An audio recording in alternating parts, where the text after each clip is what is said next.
इस देश में एक भी घुसपैठिया कहीं पर नहीं रहना चाहिए। और असम में सबसे पहले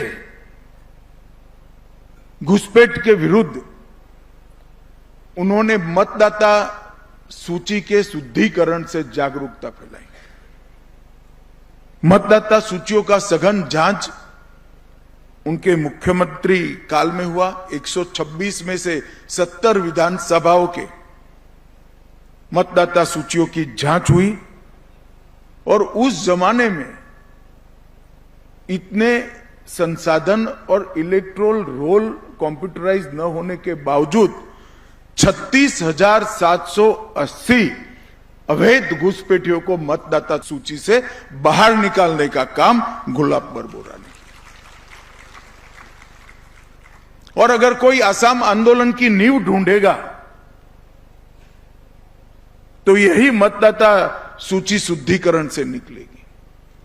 आज भी इलेक्शन कमीशन मतदाता सूची का शुद्धिकरण कर रहा है, एसआईआर कर रहा है। कुछ पार्टियां इसके विरुद्ध घुसपैठिया बचाओ यात्रा लेकर निकली। मैं असम के युवाओं को आज पूछना चाहता हूं,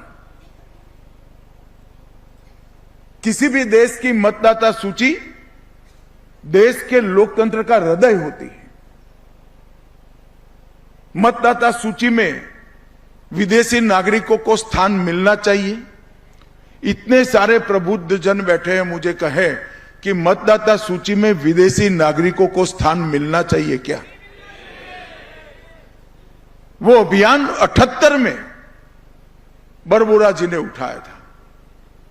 और राजनैतिक अधपतन समाज जीवन में इतना हुआ है कि अपनी वोट बैंक को मजबूत करने के लिए येन केन प्रकार सत्ता प्राप्ति के लिए मतदाता सूची में से घुसपैठियों को निकालने का विरोध हो रहा है। आज शायद गुलाब बरबोरा जी होते तो कितने भी विरोध होते, इसके खिलाफ रोड पर उतरकर इसका विरोध जरूर करते।